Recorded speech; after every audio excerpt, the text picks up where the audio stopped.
السلام علیکم۔ آج ہم حضرت خدیجہ رضی اللہ عنہا کا ایمان لانا واقعہ بیان کریں گے۔ حضرت خدیجہ رضی اللہ عنہا کا ایمان لانا واقعہ تعارف۔ اسلام کی ابتدائی تاریخ میں چند ایسے عظیم المرتبت اور باعزم افراد کے نام سنہرے حروف میں لکھے جاتے ہیں جنہوں نے سب سے پہلے رسول اکرم کی دعوت پر لبیک کہا اور اپنی جان مال عزت سب کچھ دین اسلام کے لیے قربان کر دیا۔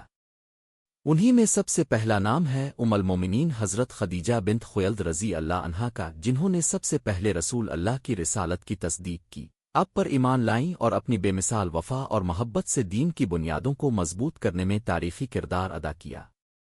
حضرت خدیجہ رضی اللہ عنہا کا ایمان لانا محض ایک واقعہ نہیں بلکہ وہ روشنی ہے جو اسلام کے سفر کے آغاز میں چراغ ہدایت بنی۔ اس واقعے میں کئی عبرت، کئی سبق اور کئی روشن پیغام پوشیدہ ہیں جو آج بھی ایمان والوں کے لیے مشعل راہ ہے۔ حضرت خدیجہ رضی اللہ عنہا کا پس منظر۔ حضرت خدیجہ رضی اللہ عنہا قریش کے ایک معزز اور دولت مند خاندان سے تعلق رکھتی تھیں۔ آپ کے والد خویلد بن اسد قریش کے بڑے بااثر شخص تھے۔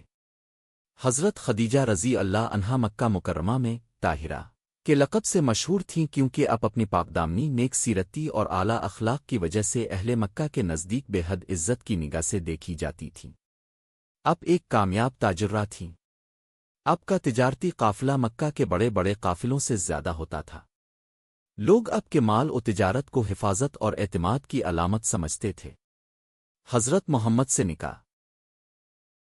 جب حضرت محمد کی عمر 25 سال ہوئی تو حضرت خدیجہ رضی اللہ عنہا نے اپنے تجارتی قافلے میں ان کو بطور امین اور تاجر منتخب کیا۔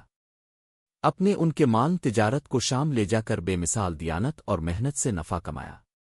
آپ کے اخلاق، صداقت، دیانت اور شرافت کو دیکھ کر حضرت خدیجہ رضی اللہ عنہا کا دل معطر ہوا۔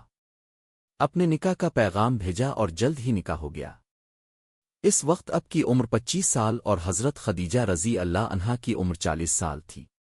یہ نکاح نہ صرف ایک ازدواجی رشتہ تھا بلکہ مستقبل میں اسلام کے سفر کو سہارا دینے والا ایک بڑا ذریعہ بھی ثابت ہوا۔ غار حرا اور پہلی وحی۔ رسول اللہ کی عادت تھی کہ اب غار حرا میں جا کر عبادت اور غور و فکر کیا کرتے تھے۔ رمضان المبارک کی ایک رات جب اب غار حرا میں تھے، اللہ تعالیٰ نے حضرت جبرائیل علیہ السلام کو پہلی وحی کے ساتھ بھیجا۔ جبرائیل علیہ السلام نے کہا، اقرأ، پڑھیے۔ یہ وحی کا پہلا لمحہ تھا۔ آپ پر کپکپی طاری ہو گئی اور اب گھبرا کر گھر واپس تشریف لائے۔ حضرت خدیجہ رضی اللہ عنہا کا کردار۔ جب آپ گھر پہنچے تو آپ نے فرمایا، زملونی زملونی، مجھے اوڑا دو، مجھے اوڑا دو۔ حضرت خدیجہ رضی اللہ عنہا نے فوراً آپ کو کپڑے اوڑائے اور بڑے سکون و محبت سے پوچھا، محمد، آپ کو کیا ہوا؟ آپ نے سارا واقعہ سنایا اور فرمایا، مجھے اپنی جان کا خوف ہے۔ یہ سن کر حضرت خدیجہ رضی اللہ عنہا نے وہ الفاظ کہے جو رہتی دنیا تک یاد رکھے جائیں گے، اللہ کی قسم، اللہ آپ کو کبھی ضائع نہیں کرے گا۔ آپ صلہ رحمی کرتے ہیں، سچ بولتے ہیں، یتیموں کا سہارا بنتے ہیں، کمزوروں کا بوجھ اٹھاتے ہیں، مہمانوں کی عزت کرتے ہیں اور حق کے راستے میں مدد کرتے ہیں۔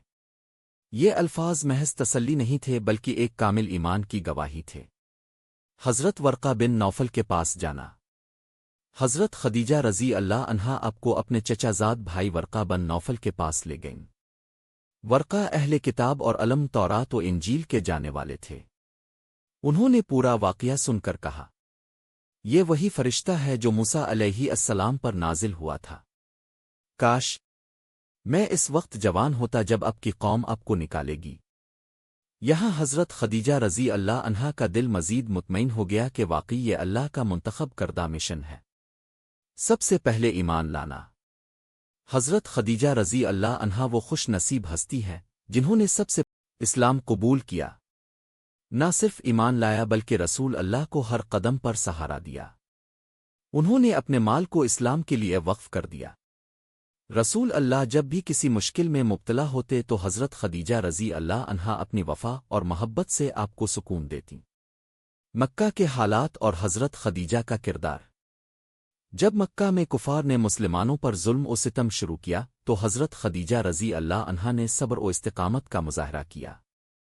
شیب ابی طالب میں جب مسلمان محصور کیے گئے تو حضرت خدیجہ رضی اللہ عنہا نے اپنی دولت اور مال کو دین کے راستے میں قربان کر دیا، اپنے سخت ترین حالات میں بھی رسول اللہ کا ساتھ نہ چھوڑا۔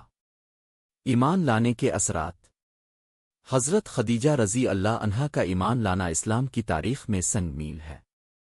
اگر اس وقت وہ اب کا سہارا نہ بنتی تو یقیناً حالات اور زیادہ سخت ہوتے۔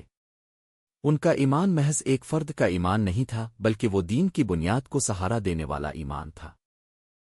اگر آپ کو ویڈیو پسند آئے تو سبسکرائب کریں اور دین کی بات کو آگے پہنچائیں۔ اگر آپ حضرت علی رضی اللہ عنہ اور حضرت فاطمہ رضی اللہ عنہا کی شادی کا بابرکت کا واقعہ سن جاتے ہو، میں لنک دیا ہے۔